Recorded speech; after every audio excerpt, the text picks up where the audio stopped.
Hey guys, welcome back to my channel. If this is your first time here, hey, hi, my name is TOLU, but you can just call me TOLU. I'm a Nigerian Christian YouTuber and a final year medical student studying in Nigeria. On this channel, I create content around Christian lifestyle, girl talk, and medical school life. People normally say that social media is bad, okay, that it is the devil's strategy, end time, orishi, and all of that stuff. Well, I think that social media is like a knife, right? So if you use a knife to cut stuff, cut veggies and all of that in the kitchen, it's good stuff. But if you use a knife to commit a crime, kill a person, stab a person, then it's bad stuff. So I think social media is that too. Depending on how you use it, it could be good or bad. But today's video is not about how you use social media. Today's video is about how social media uses you. Social media is controlling people's minds. It is getting into people's heads and putting us in unhealthy spaces. And the worst part of it is many of us don't even realize this. The biggest trap that social media could ever put you in is you thinking that just because you put out good content out there and you use your social media to advance the gospel and do all of the right things, then social media could not possibly be harmful to you. Okay, so I'm an example. I'm a living example to all of that. I would really like post good stuff on my social media platforms. I'm a social media person. I love social media, especially Facebook, guys. I'm a Facebook person, and I would go on Facebook and I would make all these nice posts about Jesus. I'm big on advocacy, so I would do advocacy. I'll talk about Jesus. I will talk about scriptures. I would say all of these nice things, and I thought that just because I am saying all of this good stuff and putting out good content, godly content out there, then I'm safe. Okay, social media could not possibly hurt me. But I was so wrong, because I started seeing seeds in me and things that were being put in my heart from social media that were just really harmful.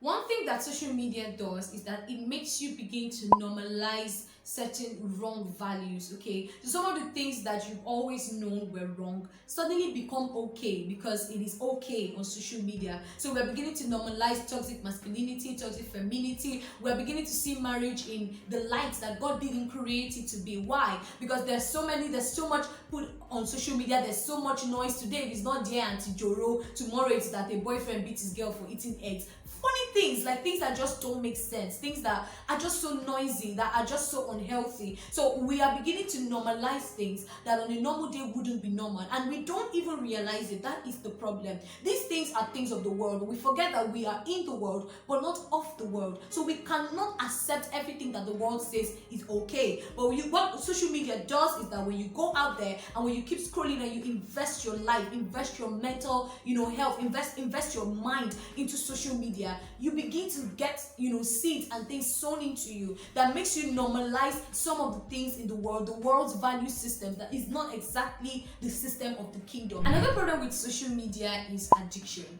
And here's the funny part, guys. The biggest problem with addiction is denial. The fact that we don't believe we are addicted, that is the biggest problem. So many of us are all like, I'm not addicted, I can stop when I want to stop. Oh yeah, stop now, stop, let's see.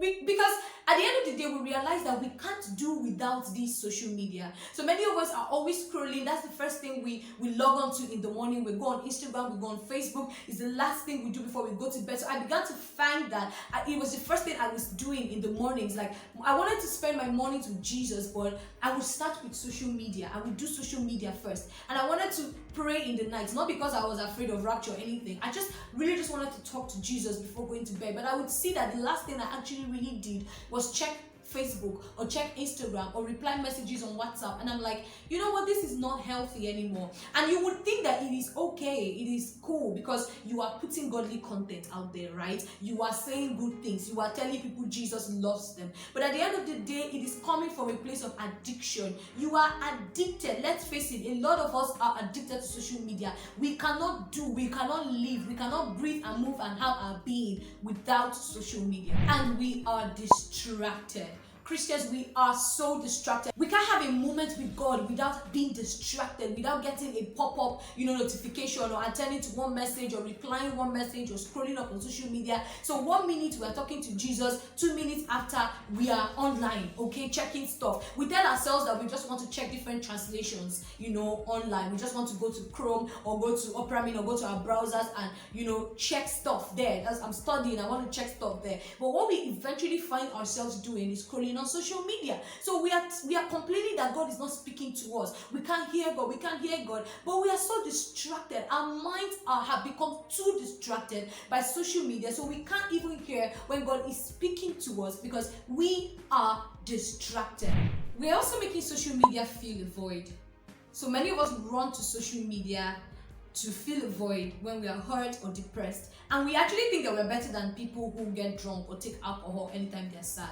We're not. They're just all different forms of evil. Evil is evil, whatever form it takes. Okay, so a person that goes to alcohol and gets himself or herself drunk because he or she is hurt or had a heartbreak is not any worse than you that goes to social media because you are hurt or because you are depressed. So the void that God puts in us, that's the thing I always say. Any void you have in your heart, God put that void in man because he wanted to fill it. So by the time we go to social media to get something, to get validation or to get feeling and satisfaction, to for a void that God created, we are missing it, and it becomes idolatry. And let me tell you something, guys, idolatry is a sin. So social media has become a sin for us. Something that is so harmless, seemingly harmless, can be a sin to you. So you need to ask yourself, has social media become a sin to me? Has this thing that is supposed to be so cool, something I'm supposed to be using to advance the kingdom of God and do all sorts, become a sin to me? It's an important question you need to ask yourself, because many of us, if you find that every time you are hurt, by instinct you go to social media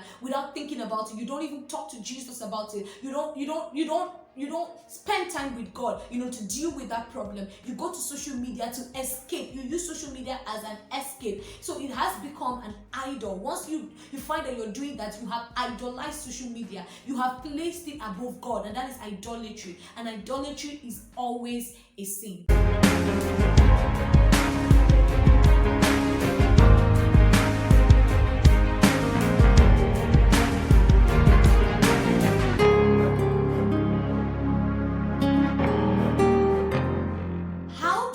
Do a social media fast? How do you take a break from social media, or how do you use social media in such a way that it does not affect your mental state or affect your spiritual life? Okay, so one way people do this thing is to take like a social media fast where they uninstall all their apps. Okay, they totally disappear from social media. They go off all social media platforms, Facebook, Instagram, whatever it is. They uninstall it for a long period of time. So it could be like 30 days.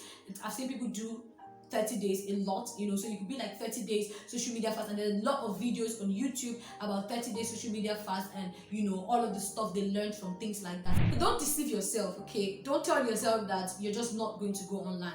I think if you're trying to break out from something, you need to be drastic, you need to be radical about it. So if you want to do a social media fast, you can uninstall your apps for a period of time, okay? Another thing you can do is to do a daily fast, have a daily time limit. So you can tell yourself that I'm only going to be online from 8 p.m. to 10 p.m. every day.